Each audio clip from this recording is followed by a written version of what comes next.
Psalm 18:2. The Lord is my rock, my fortress, and my deliverer. My God is my rock, in whom I take refuge. My shield and the horn of my salvation, my stronghold. God is still speaking. Thanks be to God.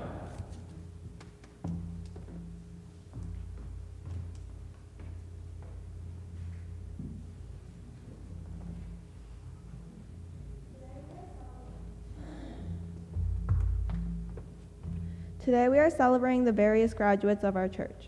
Graduations are meant to celebrate times in our lives when things change. They show goals accomplished and how time passes. So in contrast, we chose to look at something rather solid and stable. And what is more solid than a giant rock? Rocks are constant, stable, and show up in a lot of Bible stories. So today we'll be going on a tour of the Bible from the rock's perspective. Let's start in Genesis as our poor rock finds itself surrounded by lots of water. And what's this coming nearby? Why, it looks like a large boat.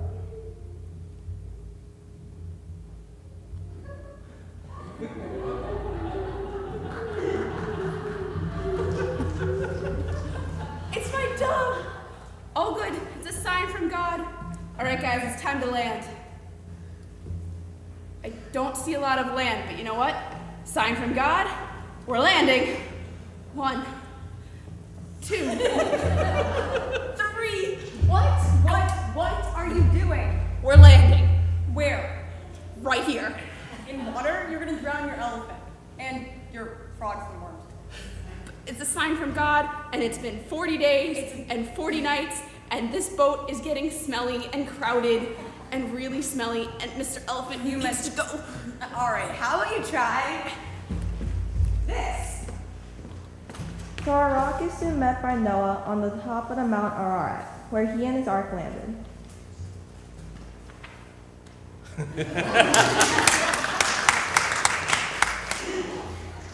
Now as we move on, our rock finds itself in the desert as a group of people walk by.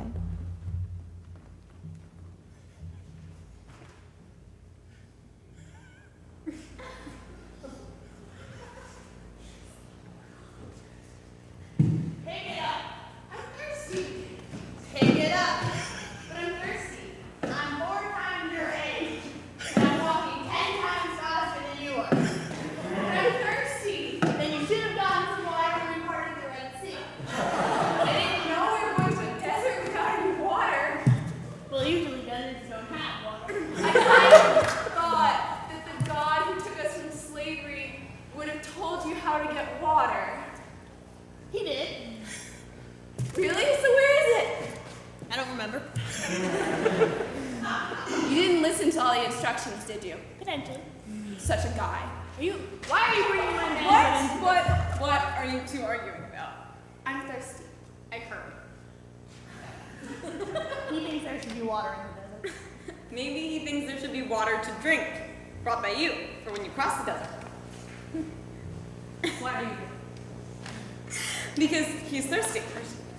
And you don't, I'm guessing, don't know where the water is? No. Did you listen to the directions? We've been over this. You are such a guy. Try this. I don't know if this is. Oh, it's coming back to me. Really? And then Moses struck the rock with his staff, and water poured from it for all the people.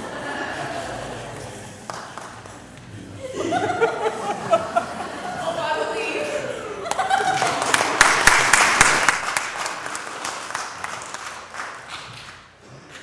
Now there our rock sat for a long time. And over time, our rock rolled and was carried and soon found itself at Mizpah, being witness to a large fight between the Israelites and the Philistines.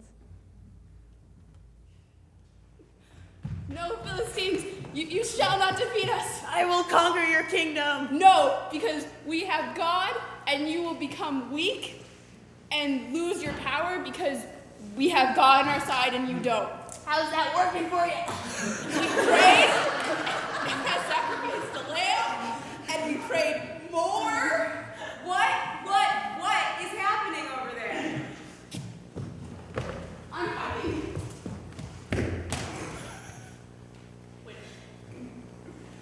Difficulties. Then Samuel took a stone, set it between Mizpah and Shen, and called the name of it Ebenezer, that means the stone of help, saying, Hi Therto, hath the Lord help us. So the Philistines were subdued, and they came no more into the border of Israel. And the hand of the Lord was against the Philistines all the days of Samuel.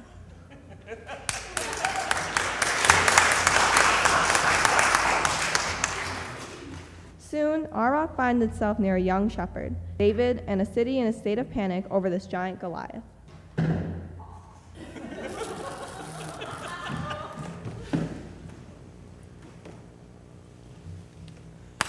Watch out below! Who's there?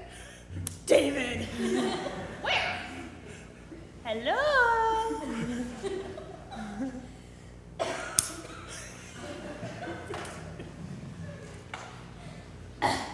You're going down, Goliath! What are you attempting to do? I'm slaying the giant. With what? Cotton from my own sheep. Kidding, really? How's going on your sheep? They're the best in all the land, if I do say so myself. Alright, well, how's it working? We're getting there. Slow. Really? Slow. Is it? Okay. Well, I have a better solution. Why don't we try this?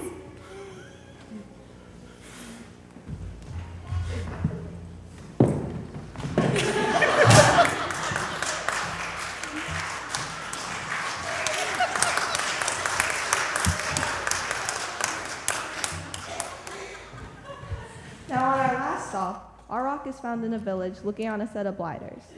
Builders have already rejected this rock many a time, as it is rather lopsided and deemed not good for a building.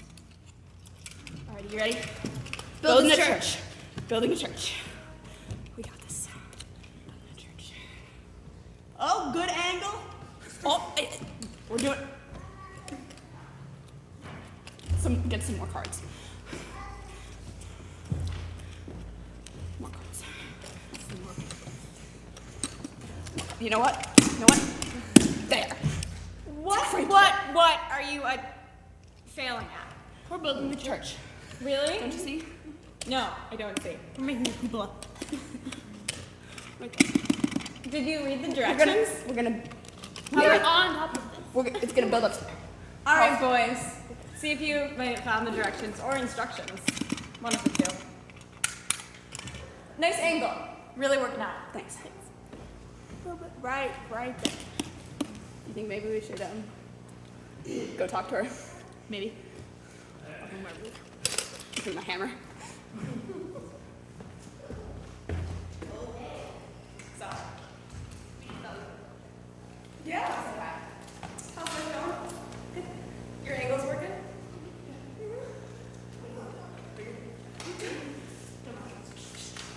Did you just discover something? Okay.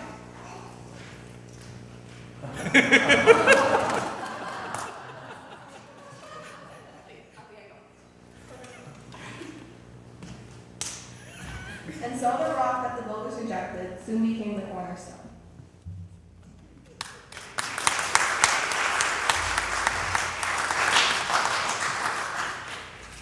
All right. So as you guys can tell, obviously we're talking about rocks today. And while this rock was meant to be a somewhat literal cornerstone of a building, there are also rocks which can be seen as cornerstones of our faith. You guys want to sit down? Okay. Now, let's take a little bit of a closer look at various rocks in the Bible. We only picked 5 examples of rocks in the Bible, but I'm sure most of you could think of several others. Now, in case you believe that you can come up with every story of a rock in the Bible, I invite you to try.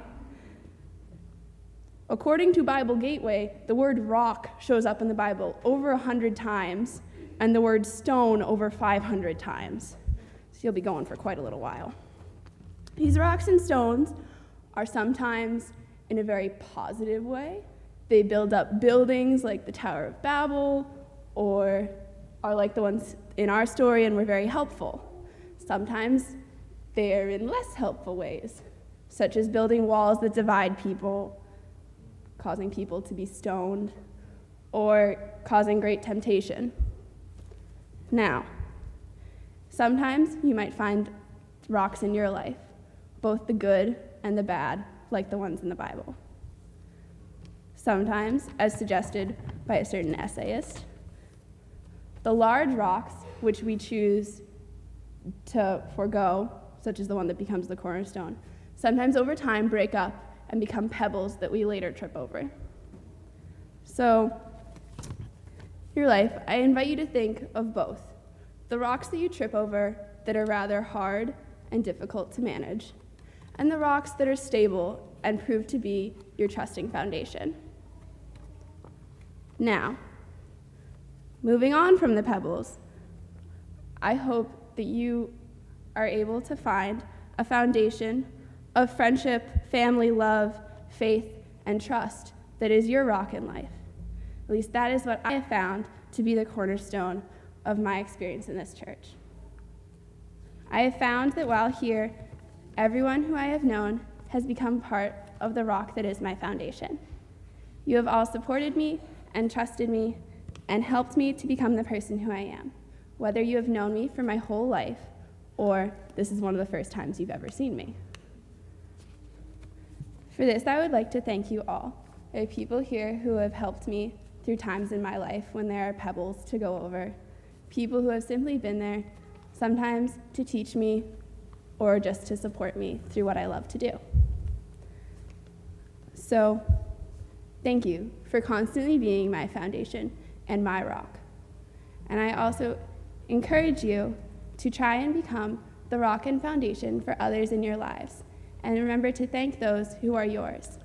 As you can see from our lovely singing group, we have quite the set of youngsters.